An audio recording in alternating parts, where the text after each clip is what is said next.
আজ বাবাকে বৃদ্ধাশ্রমে রেখে এলাম। একটু খারাপ লাগছে বটে, কিন্তু ভালোও লাগছে এই ভেবে যে একটা কাজ ভালোভাবে শেষ করতে পারলাম।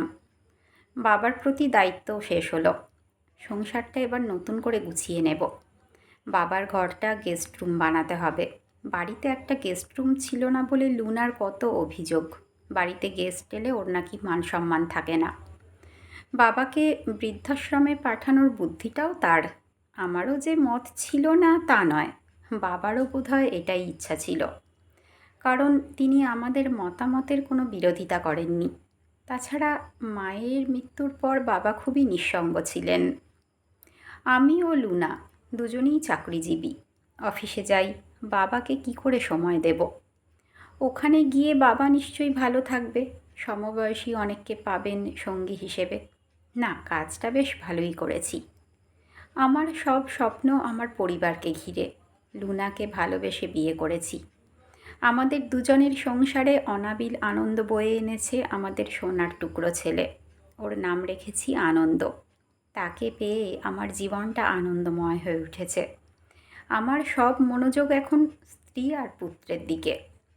বাবার বিষয় সম্পত্তি তেমন ছিল না, তবে আমাদের একটা ছিমছাম একতলা বাড়ি ছিল। ছোটবেলা থেকে সেখানে বড় হয়েছি বলেই হয়তো বাড়িটাকে বেশ ভালোই মনে হতো। কিন্তু লুনা আধুনিক মেয়ে। বাড়িটা ওর মোটেও পছন্দ হতো না। সে বলতো পুরনো স্যাঁতস্যাঁতে পরিবেশ। আমি তখন সবেমাত্র চাকরিতে ঢুকেছি। অন্যত্র বাড়ি নিয়ে আলাদা হয়ে যাওয়ার মতো সামর্থ্য আমার হয়ে ওঠেনি। তাই লুনার পরামর্শে বাবাকে বোঝালাম যে বাবা, জমিসহ এই বাড়িটা বিক্রি করে দিলে মোটামুটি হাল ফ্যাশনের একটা ফ্ল্যাট কিনেও কিছু টাকা ব্যাংকে রাখা যাবে। আমার বাবা এই প্রস্তাবে রাজি হননি। শেষে আমি রাগ করে লুনাকে নিয়ে আলাদা হয়ে যাওয়ার হুমকি দিলাম। জানি এটা আমার সামর্থ্যের বাইরে। লুনা তখন 5 মাসের অন্তঃসত্ত্বা। এ সময়ে ওর বাড়তি কিছুটা যত্নের প্রয়োজন। এই অবস্থায় মা এগিয়ে এলেন। তিনি বাবাকে বুঝিয়ে রাজি করালেন। অবশেষে বাবা রাজিও হলেন, কিন্তু আমার সঙ্গে আর ঠিকমতো কথা বলতেন না। সেই থেকে বাবা মায়ের সঙ্গে একটা দূরত্ব তৈরি হয়ে গেল আমার। নতুন ফ্ল্যাটটা বাবা মা আমার নামে দিতে চাইলেন, কিন্তু আমার অনুরোধে বাবা ফ্ল্যাটটা তার নাতি আনন্দের নামে উইল করে দেন। আমার সন্তানের ভবিষ্যৎ ভেবে এই কাজটি করেছিলাম। যেদিন নতুন ফ্ল্যাটে আমরা শিফট করলাম, সেদিন লুনার আনন্দ ধরে না। আমারও ভালো লাগছিল ওর হাসি মুখ দেখে। আমাদের ছেলে আনন্দের বয়স তখন 4 বছর। তাকেও একটা আলাদা ঘর দেওয়া হলো। ছেলের ঘরটা ছবির মতো করে সাজালো লুনা। শুধু ছেলের ঘরই নয়, পুরো ফ্ল্যাটটাই সুন্দর করে সাজালো সে। ফ্ল্যাট কেনার পর যে টাকাটা বেঁচেছিল, তার অনেকটাই ব্যয় করা হলো ঘর সাজানোর কাজে।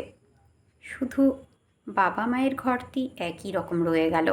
সেই আগেকার খাট, ঘুণে ধরা চেয়ার টেবিল, আলমারি, ঠিক আগের বাড়ির ঘরটির মতো।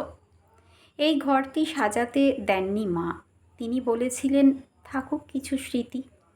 আমি কিছু মনে করিনি, কিন্তু লুনার মনে খেদ ছিল খুব। মা পৃথিবী ছেড়ে চলে গেছেন সেই কবে। বাবাকেও আজ বৃদ্ধাশ্রমে রেখে এলাম। সেই সঙ্গে বাধামুক্ত হলো লুনার ঘর সাজানোর শখটা। এতক্ষণ নিজের লেখা ডায়েরির কয়েকটা পাতা পড়ছিলাম। চোখের কোণে জল। এখন আমার বয়স 75। 5 বছর আগে লুনা ছেড়ে চলে গেছে। আর আমাদের আদরের ছেলে আনন্দ চৌধুরী আজ সকালে আমাকে রেখে গেল বৃদ্ধাশ্রমে।